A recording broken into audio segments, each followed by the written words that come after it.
இன்றைக்கு கர்த்தருடைய வார்த்தையை நாம் செல்வோம். ரோமர் 12வது அதிகாரம். ரோமர் 12வது அதிகாரம், புதிய ஏற்பாட்டில் 221வது பக்கம், 11வது வசனத்திலிருந்து 21 வரை நான் வாசிக்கிறேன். உங்களுடைய வேத புஸ்தகத்தில் அந்த கர்த்தருடைய வார்த்தையை எடுத்துட்டு வாருங்கள்.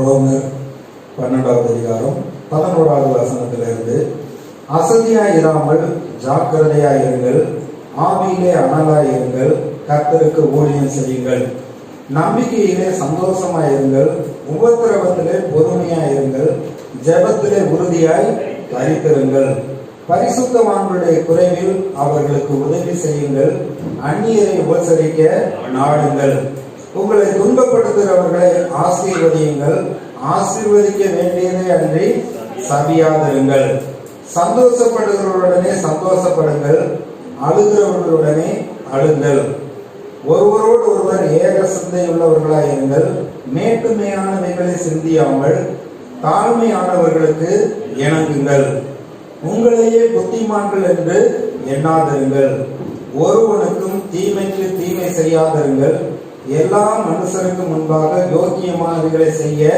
நாடுங்கள், கூடுமானால் உங்களால் ஆன மட்டும் எல்லா மனுஷரோடும் சமாதானமாயிருங்கள், பிரியமானவர்களே, பழிவாங்குதல் எனக்குரியது, நானே பதில் செய்வேன் என்று கர்த்தர் சொல்லுகிறார் என்று எழுதியிருக்கிறபடியால் நீங்கள் பழி வாங்காமல் கோபாக்கினிக்கு இடம் கொடுங்கள். அன்றியும் உன் சத்துரு பசியாயிருந்தால் அவனுக்கு போஜனம் கொடு, அவன் தாகமாயிருந்தால் அவனுக்கு பானம் கொடு, நீ இப்படி செய்வதனால் அக்கினி தழலை அவன் தலையின் மேல் குவிப்பாய். நீ தீமையினாலே வெல்லப்படாமல் தீமையை நன்மையினாலே வெல்லு.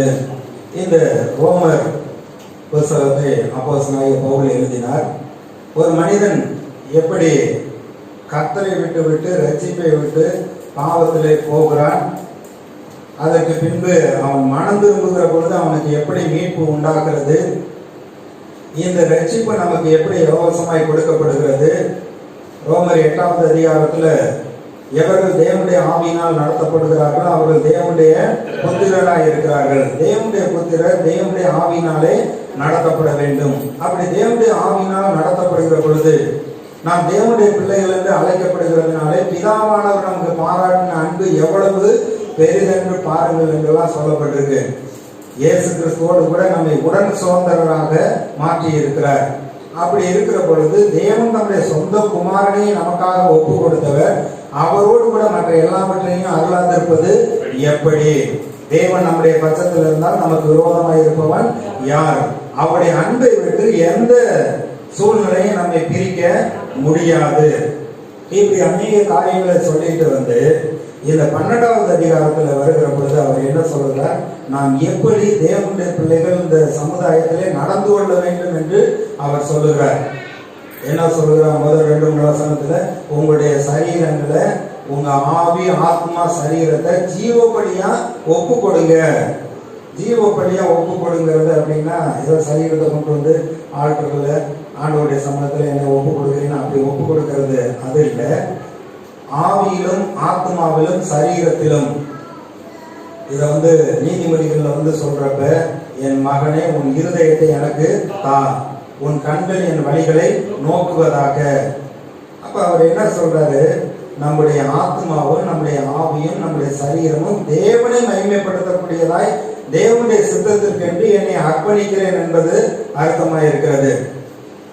சரீரத்தை ஒப்பு கொடுக்க வேண்டும், தீமையான காரியங்களுக்கு ஒப்பு கொடுக்க மாட்டேன், கர்த்தருடைய சித்தத்தை செய்ய என்னை அர்ப்பணிக்கிறேன். ரோமர் 12 அந்த 2வது வசனம் பார்த்தீங்கன்னா, நீங்கள் இப்பிரபஞ்சத்துக்கு ஒத்த வேஷம் தெரியாமல் தேவனுடைய நன்மையும் பிரியமும் பரிபூர்ணமான சித்தம் இன்னதென்று பகுத்தறியத்தக்கதாக உங்கள் மனம் புதிதாகிறதுனாலே மறுரூபமாகுங்கள். மனதை புதிதாக்கிக்கொள்ள சொல்லுகிறார். ரசிக்கப்பட்டுட்டு வந்துட்டோம், ஆனாலும் பழைய பகை, பழைய கசப்பு, பழைய விரோதம் அதெல்லாம் தொடர்ந்து நம்ம உள்ளத்துல வைத்து அதை போஷித்து கொண்டு இருக்கக்கூடாது. ஒருவன் கிறிஸ்துவுக்குள் இருந்தால் புது சிருஷ்டியா இருக்கிறான், பழையவர்கள் ஒழிந்து போயின, எல்லாம் புதிதாயின.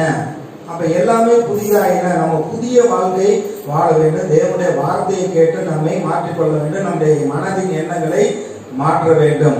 ஒவ்வொரு நாளும் நம்முடைய மனதின் எண்ணங்களை, நல்ல எண்ணங்களை மாத்திரம் நம்முடைய மனதில் சிந்தித்து அதை நம்முடைய ஆள் மனதில் வைத்துக் கொள்ள வேண்டும். பொல்லாங்காய் தோன்றுகிற எல்லாவற்றையும் விட்டு விலகுங்கள் என்று சொல்லுகிறார். அதுக்கப்புறம் என்ன சொல்றாரு, உங்கள் ஒவ்வொருவருக்குமே விசுவாசத்தை பகிர்ந்து கொடுத்திருக்கிறார். உங்களுக்கு கொடுக்கப்பட்ட விசுவாச அளவின்படியே நீங்க அதற்கேற்றபடி விசுவாசத்துல வளர்கிறவர்களா இருக்க வேண்டும். இப்படி சொல்லிட்டு அதுக்கப்புறம் சமுதாயத்துல 6வது வருஷம் பாருங்க, நமக்கு அருளப்பட்ட கிருபையின்படியே நாம் வெவ்வேறு வரங்களுள்ளவர்கள் ஆனபடியினாலே நம்மில் தீர்க்க தரிசனம் சொல்லுகிற வரத்தை உடையவன் விசுவாச பிரமாணத்துக்கு ஏற்றதாக சொல்ல கடவன். ஆவியானவர் ஒருத்தர், அவர் வரங்களை நமக்கு எல்லாருக்கும் அவர் கொடுக்கிறார். அந்த வரங்கள்ல வித்தியாசம் இருக்கு. ஒவ்வொருத்தருக்கும் ஒவ்வொரு அழைப்பு, அவங்களுக்கு ஆவியானவர் கூட இருந்து செயல்படுத்தக்கூடிய வரங்கள்ல வித்தியாசங்கள் இருக்கு. ஆனா ஆவியானவர் ஒருவரே. பின்னாடி சொல்லிட்டே வைப்பாங்க, ஊழியம் செய்கிறவன் ஊழியத்திலும், போதிக்கிறவன் போதிக்கிறதிலும், புத்தி சொல்லுகிறவன் புத்தி சொல்லுகிறதிலும் தரித்திருக்க கடவன், பகிர்ந்து கொடுக்கிறவன் வஞ்சனை இல்லாமல் கொடுக்க கடவன், முதலாளியானவன் ஜாக்கிரதையாய் இருக்க கடவன், இரக்கம் செய்கிறவன் உற்சாகத்தோடு செய்ய கடவன், உங்கள் அன்பு மாயமற்றதாய் இருப்பதாக, தீமையை வெறுத்து நன்மையை பற்றி கொண்டிருங்கள், சகோதர சிநேகத்தில் ஒருவரை ஒருவர் பட்சமாயிருங்கள், கணம் பண்ணுகிறதிலே ஒருவர் ஒருவர் முந்திக் கொள்ளுங்கள், அசதியாயிராமல் ஜாக்கிரதையாயிருங்கள், ஆவியிலே அனலாயிருங்கள், கர்த்தருக்கு ஊழியம் செய்யுங்கள், நம்பிக்கையிலே சந்தோஷமாயிருங்கள், உபத்திரவத்திலே பொறுமையாயிருங்கள், ஜெபத்திலே உறுதியாய் தரித்திருங்கள். எல்லா வசனமும் மனப்பாடம் பண்ண முடியல, அர்த்தம் புரியலன்னா ஒண்ணுமே வேண்டாம். எது நன்மையோ, எது நமக்கு செய்ய மற்றவங்க செய்யணும்னு விரும்புகிறோமோ நம்ம அன்பாய் நேசிக்க வேண்டும். அதே போல நம்ம இடத்துல என்ன காரியங்களை மற்றவர்கள் செய்யணும்னு எதிர்பார்க்கிறோமோ அதையே நம்ம மற்றவங்களுக்கு செய்கிறவர்களாக இருக்க வேண்டும். இப்போ இந்த பகுதியில் சமுதாயத்தில் நம்ம கணம் பண்ணுகிறது, மற்றபடி முதலாளியான ஜாக்கிரதையாக இருக்கவன், ஊழியம் செய்கிறவங்க ஊழியத்திலையும், பகிர்ந்து கொடுக்கிறவர்கள் பகிர்ந்து கொடுக்கறதுலையும், கர்த்தர் எந்த தாளந்து திறமையை கொடுத்திருக்கிறாரோ அந்த காரியத்தை செய்ய வேண்டும் என்று சொல்லிட்டு நம்ம பதில் செய்யக்கூடாது. கர்த்தர் எல்லாவற்றையும் பார்த்துக் கொள்வேன்னு சொல்றார். தீமையை நன்மையாக, நன்மையிலே வெல்ல வேண்டும் என்று சொல்லுகிறார். சரி, அதெல்லாம் ஒரு பக்கம் இருக்கட்டும். நம்ம அந்த இடத்துல பார்க்கிறப்ப ஜெபத்திலே உறுதியாய் தரித்திருங்கள். கடந்த 2 வாரமாக நம்ம ஜெபம் பண்ணாம தேவன் நமக்கு இந்த பூமியில ஒன்றும் செய்ய மாட்டார். ஆதியாகமம் 1:26 மனுஷனை தமது சாயம்படி தமது ரூபத்தின்படியே மனுஷனை சிருஷ்டித்து அவர்களை ஆணும் பெண்ணுமாக சிருஷ்டித்தார். அவர்கள் இந்த பூமியை ஆளக்கடவர்கள் என்று அதிகாரத்தை மனிதனுடைய கையிலே கொடுத்து விட்டார். அப்ப ஆதாம் ஏவாள் தேவன் ஏதேன் தோட்டத்துல ஒவ்வொரு நாளும் அவரோட ஐக்கியமா இருந்தாங்க. அவர் என்ன சொன்னாரோ அதை கேட்டு இந்த பூமியை நன்றாக நடத்தி கொண்டிருந்தார்கள். என்னைக்கு தேவனை விட்டு பிசாசுடைய ஆலோசனை கேட்டாங்களோ அவருடைய ஆளுகை அவர்களை விட்டு போய்விட்டது. இயேசு கிறிஸ்து சிலுவையிலே ரத்தம் சிந்தி மறித்து அந்த அதிகாரத்தை பிடுங்கிக் கொண்டார். அதுவரையில பிசாசு எல்லா மனிதர்களையும் பரிசுத்தவான்களையும் ஏதோ ஒரு வகையில அடிமைப்படுத்தி அவன் அடிமைப்படுத்தி கொண்டு வந்தான். அதனாலதான் பழைய ஏற்பாட்டு விசுவாசிகள் யாருமே பரலோகத்துக்கு போக முடியல, பரதேசில தான் இருந்தாங்க. இயேசு என்னைக்கு 3ஆம் நாள் உயிரோடு எழுப்பினாரோ பிதாவாகிய தேவன் நம்முடைய குமாரனாகிய இயேசு கிறிஸ்துவை, நீர் என்னுடைய குமாரன், இன்று நான் உண்மை ஜெனிப்பித்தேன், அவருடைய மரணத்தின் உபாதைய கட்ட அவிழ்த்து அவர் உயிரோடு கூட எழுப்பினார். எழுந்த முன்பு பாருங்க, அவனுடைய எல்லா அதிகாரத்தையும் அவர் புரிந்து கொண்டு அந்த அதிகாரத்தை எடுத்துக்கொண்டு அவர் வருகிறார். சிறைப்பட்டவர்களை சிறையாக மீட்டு கொண்டு வானங்களை கிழித்து கொண்டு பரலோகத்துக்கு போனார் என்று வேதத்தில் சொல்லப்பட்டிருக்கிறது.